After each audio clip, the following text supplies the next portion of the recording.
All right, hey everybody, it's me, Buster Green, and today I want to talk about disappointment, specifically disappointing video games. What do you remember is the most disappointed you've ever been at a video game? Can you think of the most disappointing video game you've ever played in your life? I mean, like recently I've been playing Final Fantasy VII Rebirth, and we all waited 20 years for that, and that game has like a large segment where Cloud Strife is doing way too much free unpaid work for an entitled little boy named Chadley, but I mean like really disappointing. I mean like traumatizing, decades of trauma here. Has any video game ever been that bad for you? Well, sit tight because I've got a very long story to tell. I might also think that for the runner-up, maybe the second most disappointing game I've ever played is probably Zelda 2, The Adventure of Link. That's a probably close second in my brain because I've always wanted to beat all the Zelda games, and I kind of have. Except for Zelda Legend of Link. It's a stain on the franchise, and whenever someone asks me, well, have you beaten them all? I just have to die a little inside when I have to say, well, I haven't beaten Zelda 2 yet. And I'm honestly shocked that in the 36 years of its existence, Nintendo has never bothered to fix the major glaring problems of Zelda 2 and re-release like an updated version. I mean, they did it for freaking Metroid 2. Why can't they do it for Zelda 2? It looks like more recently there were a handful of indie producers trying to take up the problem, trying to do what Nintendo didn't. I found this glitchy, unfinished 16-bit version of the game that looks amazing until it doesn't, and so far it seems that no one has really struck the landing on fixing Zelda 2, aside for someone who made an HD resolution PC port of the game with some minor quality of life improvements. It supposedly cuts down the game's difficulty to where it can be beaten in a single day. That's kind of intriguing, but anyway, that's not what the story is about. Today I'm going to talk about the most disappointing video game I ever played and how it inevitably got a remake that kind of fixed it all for me, but it took me 30 years to beat this game, and it's a real doozy. So it's not the worst game I've ever played. The worst game I've ever played is probably like, I don't know, Spider-Man 2 on the Game Boy. That game is literal unplayable garbage. Spider-Man can barely get a web sling off, and it has none of the charm or strangeness of the PS5 version. You can't even play as Miles Morales on this game. Come on. But while that game is pure unplayable garbage, I mean, Spider-Man 2, I never had big expectations on that. I opened it, saw it was garbage, and the big difference is like, I want to present to you guys a story of a game that was so bad that I went on a road trip across the country to play it, only to find out it was dog shit. I literally drove cross country as a young child, and what awaited me on the other end of the rainbow was the unplayable garbage game known as Sonic the Hedgehog 2. Not the good Sonic the Hedgehog 2, I'm talking about the Game Gear version. And so it is with all due respect that, ladies and gentlemen, today I would like to tell you the sad story of the Sonic 2 Game Gear Hotel. Yes, there was a whole hotel about it. So I might as well start the story off by letting you guys know that I grew up as a poor Nintendo kid, and I got like a hand-me-down Nintendo from my uncle, and that was my main game console for most of my childhood. So Sega games, those blast processing games, were always a luxury item that our family could never afford. And those early Sonic games were just something that I had to grow up appreciating from afar. Now, Gary down the street from me had Sonic 1 and 2, and later my friend Andy bought Sonic 3 and Knuckles, but I never had my own Genesis or anything that could run those early Sonic games, so if I wanted to play them, I had to hang out with someone who owned them. Now, despite that, Sonic was kind of the biggest deal back then. Everyone at the school would talk about Sonic every day. We all watched that dumb Sonic cartoon because it aired right before we had to leave for school. Sonic was voiced by Urkel, Eggman was a big fat bozo, and Sonic would constantly embarrass him by like cross-dressing or force-feeding him razor blades or doing some scandalous thing that Sonic would do in that old hellish Sonic cartoon. And that would be a major thing we would discuss at school, being like, oh yeah, did you see the way Sonic called Robotnik? Haha, he has a big butt. Because it was the 90s and things were simpler back then, and that was like the highlight of human culture. Now, the next part of my story, at least in terms of this flashback, is a bit of an insane fever dream, or at least it was until today when I started putting the puzzle pieces together. So yeah, I have this recollection of things that happened when I was young, and it's kind of hazy, but it all came back to me this week because I have this messy childhood memory of this weird Sonic hotel. And at first I thought that this was maybe a scam that only I was exposed to.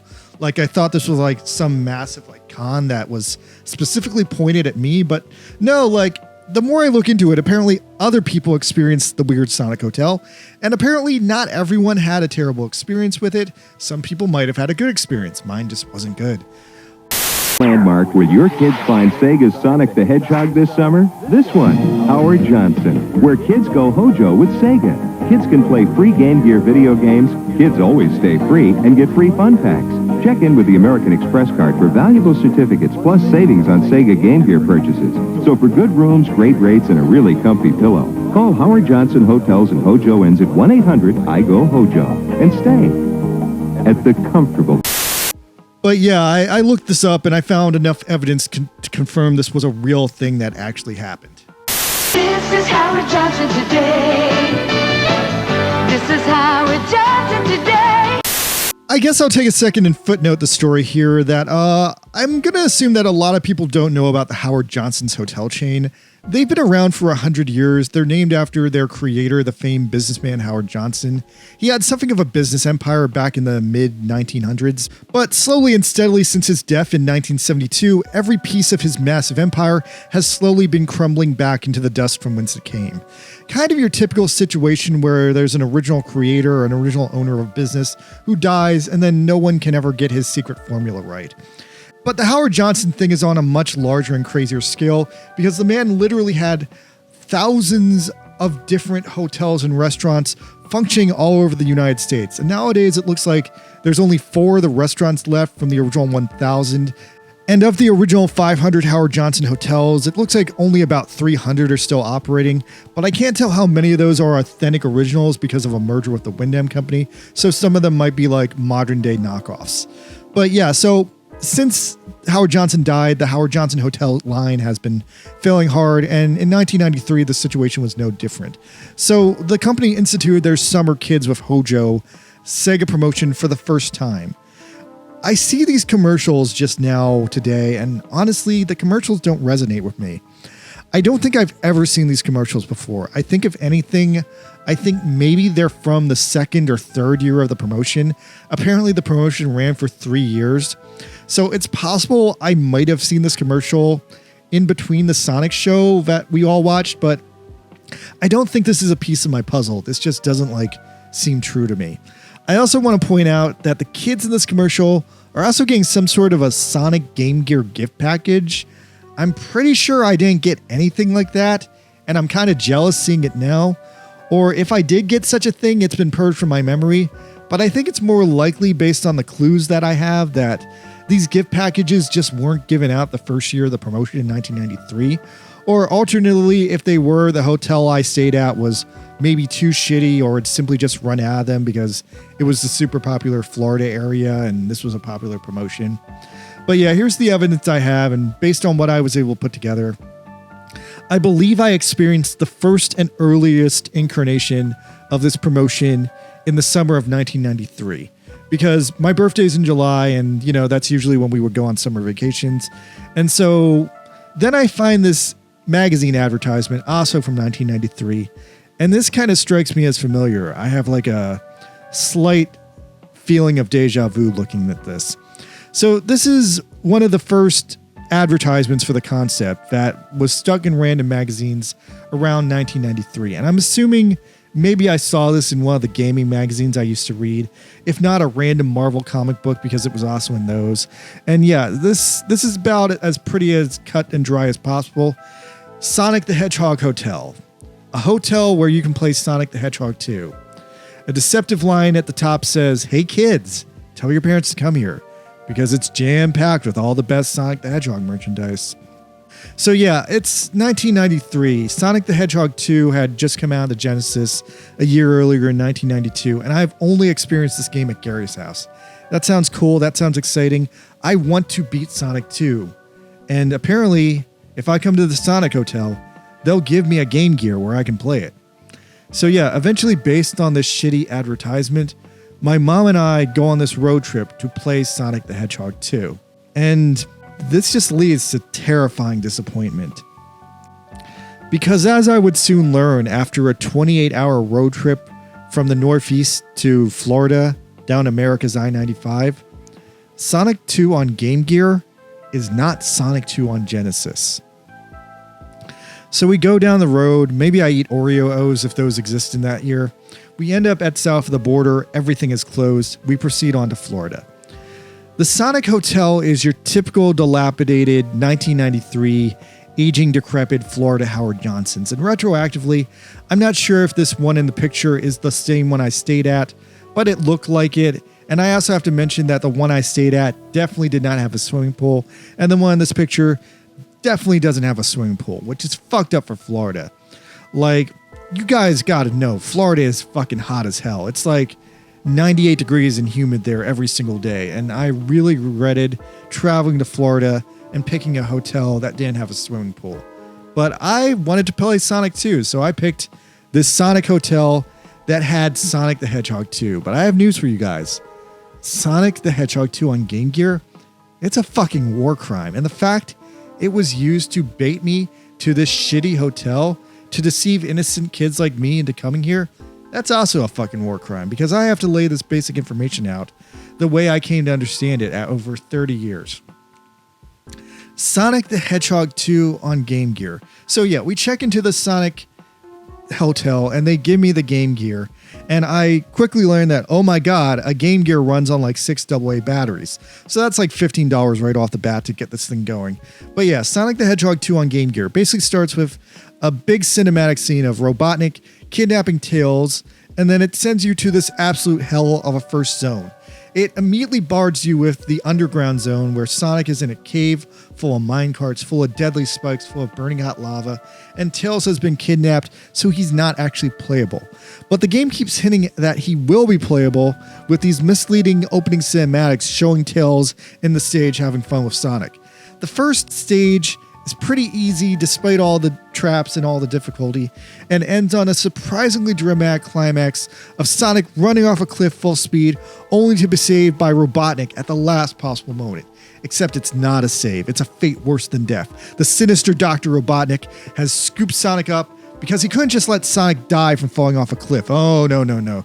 That would be too good for Sonic. That would be too painless. Instead, Robotnik has decided to feed Sonic to his fucking octopus. An octopus sitting in a pothole? I don't know what the fuck this is. It's a fucking octopus. And if that wasn't bad enough, this fucking octopus is invincible. Nothing Sonic can do can hurt the octopus. I immediately jump on the octopus and I immediately die. I think, oh, maybe I did it the wrong way. I jump on it again and I die again. Robotnik proceeds to shoot Sonic to death with dodgeballs, and I die from the dodgeballs. 3 lives are down, I'm dead already. So I play the game again. Another hour goes by, I get back to the octopus, Sonic immediately dies again. Sonic cannot avoid the octopus, Sonic cannot avoid the dodgeballs. Sonic is on a 45-degree angle ramp, sliding right straight into the mouth of the octopus. Death is constant. That is the first stage of Sonic the Hedgehog 2 on Game Gear. A literal torture chamber of punishment. Also, remember how at the end of Sonic 2 on Genesis, the only thing really hard about the final Eggman giant robot is that you have to fight him without any rings, and that kind of destroys the game's speed and challenge by putting you into a situation where you can't figure out what's going on and you basically have to tiptoe through shards of glass. That same fucking sadistic mechanic is every boss battle in Sonic 2 on Game Gear. Every boss is a no-ring punishment match like that. So each boss gives you no chance to experiment. You either have to know what you're doing or you have to die. Do it perfectly or you die. That's it.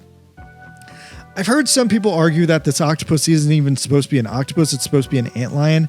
I can see the interpretation there, and that does make more sense because lions live in holes, but I'm just going to say it's an octopus for the rest of the video because fuck that octopus, and it was always an octopus for me. Now, I'm pretty sure this was it for me in Game Gear Sonic 2 in 1993. I did not and could not proceed past Dr. Robotnik's octopus. I only had a handful of hours to play the game, and I had no chance of beating it. I'm pretty sure we went to one of the big theme parks the next day, and then that was kind of it. We left the day after that. And so, yeah, we spent maybe 2 nights in Orlando, and maybe that gave me 4 hours to get my life ruined and punished by Eggman's octopus. It's not like we had a swimming pool. Now, while researching this situation for the video, I did find out that the next summer, the summer of '94, they discontinued giving kids the unplayable monstrosity that was Sonic 2 on Game Gear, replacing it with the much better Sonic Triple Trouble, and slowly expanding the Game Gear library to give a much better selection of the games by 1995, including such games as Power Rangers, Echo the Dolphin, Rise Star, and Phantom of 2024.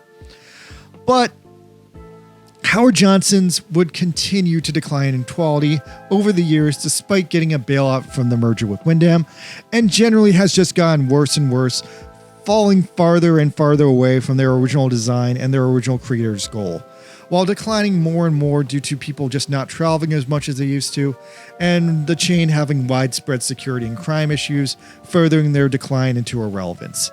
But I still had this deep-seated shame in my childhood self that I felt like I had ruined our summer vacation because I chose the Sonic Hotel over the hotel with the pool. Just to play Sonic 2 on Game Gear, just to get my butt killed by Robotnik's evil octopus wrapped around my brain forever. It's not like I ruined the vacation, but I kind of felt like I did because I was a kid and I took things hard. Sonic the Hedgehog had straight up betrayed me and lured me into a subpar experience, and I would never forget the shame and this pain that he had put me through. And that is the end of the story of the Sonic Hotel, but not the end of my experience with Sonic 2 on Game Gear, because that continues on for the rest of my life. My animosity for Sonic 2 would stretch on for over 30 years until this week when I finally had a weird redemption with Sonic 2. So let's continue the story of the cursed game. 10 years later, 2005, we cross paths again. It's been a decade, but Sonic 2 on Game Gear was included in the accursed Sonic Gems collection.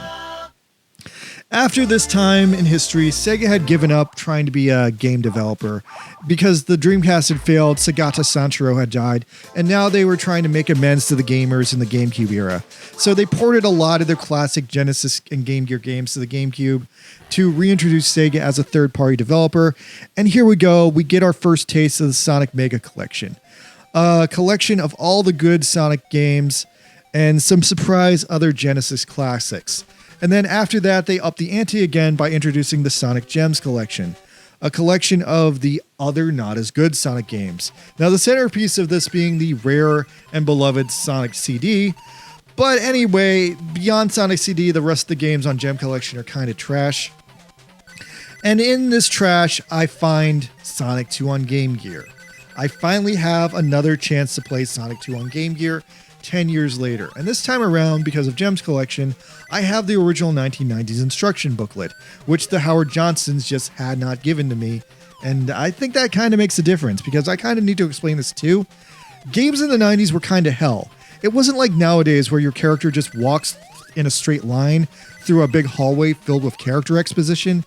Sonic 2 on Game Gear is a hellish experience where you have no time to figure out what you're doing. You only have 3 lives to start with, and earning more lives is impossible because you can't see where any of the rings are.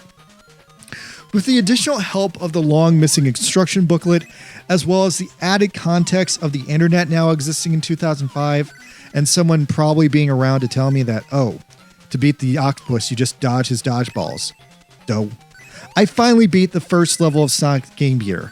I finally beat the octopus, and I finally move on to the second level, only to find out immediately that Sonic Game Gear's next hellish torture chamber is the Sky High Zone, a cruel and unusual remix of Genesis Sega 2's beloved Hilltop Zone, turned into another barbaric nightmare hellscape where Sonic struggles for his life by hang gliding in a thunderstorm, dodging bolts of lightning, and eventually crashing and dying. Like the octopus boss before it, once again, Sonic 2 on Game Gear is an intensely broken, intensely cruel, intensely horrible experience where the screen size makes the game an unplayable mess yet again. And so I said, fuck it! Fuck it! After 10 years, I'd finally be in the first level, and this was the second level. Fuck this! And so I never thought about this game again until 20 years later, this past Saturday. So a few months ago, some situations had unfurled that resulted in me jailbreaking my PS Vita. I had bought my PS Vita about 10 years ago, and I had barely taken it out of its box since then. I was kind of really surprised to see lately that the Vita homebrew scene is kind of really flourishing, because apparently you can get like Android games to run on the Vita. Now, I haven't fully gotten the hang of it. I haven't fully got my Vita like fully working to do all that, but yeah, it can run a somewhat limited selection of games, so I was like kind of working on that. And it just so happened that on Saturday, I found myself stuck in a situation where I was stuck outside my house with nothing to do, nowhere to go, and I was kind of trapped in a place where I couldn't leave, but I still had my PS Vita in my pocket. And in a shocking turn of events, I discovered that someone had ported that shitty old Game Gear Sonic 2 game to the Vita, but they'd fixed it. Not only had they fixed it, they'd improved it. They gave it a modern HD screen resolution, in line with the more recent Sonic ports that have been released on like the Switch and like the PS5 and all that. And yeah, I looked at this game. It now had 8 times more screen resolution than the original Game Gear game. Holy shit. I might have a chance. That might be the difference. That might be what I've been waiting for 30 years. 8 times more screen resolution. Oh, and on top of that, you can now play as Tails. Tails can fly. And also Amy, and also Knuckles, and also Shadow. God damn. The PS Vita version of Sonic 2 on Game Gear is actually good. So anyway, at this point, 30 years later, as a full-grown man, I finally pieced together the complete mystery of why this game was so ass and how it's finally been fixed. I have no idea why the ass version of Sonic 2 on Game Gear was ported to Game Gear not once but twice. Apparently it was also in Sonic Adventure DX. But apparently Sonic Adventure 2 on Game Gear was apparently actually a port of the original Sonic 2 for the Sega Master System. Now the Sega Master System is like a weird cryptozoological console that I've never really seen in my life, but I've heard of it. I heard it was like Sega's version of the NES. And I heard that somehow it had this lackluster Sonic 2 port on it. But then it turns out that the lackluster Sonic 2 port was then double ported to Game Gear and then triple ported to GameCube, with the crappy screen resolution cut in half, creating the nightmare that was Sonic the Hedgehog 2 on Game Gear. A triple port of the Master System game, of the Genesis game, that was lost in translation over all the steps, that it became an absolute piece of garbage from the original Genesis Sonic 2 that is great. And so now we have a fourth step in this translation where someone just fixed it all. They even added back the Oil Ocean, one of my favorite levels from Genesis Sonic 2. And I don't know why it never clicked with me before, but yeah, I just never knew that they had made Sonic 2 on the Master System. I knew about the Master System version of Sonic 1 because, you know, everyone makes fun of how bad it is, but it never occurred to me that they would also make a Sonic 2. And then that would port it to the Game Gear version, and that the Sega Master System version would be a better version of the Game Gear version where you can actually see what you're doing. I don't know why Sega would port the absolute most ass-backwards ass version of the Game Gear version to GameCube twice instead of ever porting the Master System version.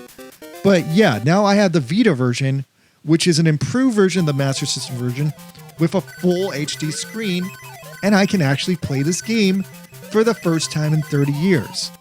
And so I actually played this game, and it was kind of a healing experience. So, well, how is the rest of the game, you might ask? Because now I'm finally past fucking Hilltop Zone. Well, after all that, you know, after the octopus, Eggman comes at you with a full onslaught of weird animal sidekicks, which seems kind of out of character for him. I mean, like, Sonic's usually the one picking up weird animal sidekicks, but in this game, it's Eggman. Whatever. I have some trouble defeating the Bomb Seal boss. That was probably the hardest boss for me in the remake, just because it has a very narrow window of vulnerability, and it kind of gives you no hints about how to defeat it, like going into it blind. Like, I had no idea how to fucking damage this thing, so it depleted all my lives, kind of the same situation as the octopus 30 years ago. It did game over me on my first encounter with it, but aside from that, I had a really good run on this game, and thankfully the remake has a continue feature, so, you know, I was able to continue and eventually beat the Bomb Seal. Anyway, yeah, so in a single day, I beat the remake of Sonic Game Gear 2, and I feel so much better. I feel like I can finally die happy now. Because it's been 30 hellish years, and it's taken me 30 years to finally beat Sonic the Hedgehog 2. Now, obviously, I didn't play the game every day for the past 30 years. It was more like I played it for those 2 days I was at the Sonic Hotel in 1993, and then I played it for like 1 day in 2005 before I was like, fuck this shit. And so then I played it again 1 more day in 2024. So it actually only took me 4 days. It's just 4 days spread out over my entire life from 1994 to 2024. So yeah, that's insane. So yeah, that's the crazy ass story I had with the Sonic Hotel and my story of how I finally beat Sonic 2 on Game Gear. And now I never want to think about this game again. Oh, but hey, Sonic 1 on Game Gear is on here too, so maybe I'll try that too. Whatever. I don't care. I can die happy now. The end.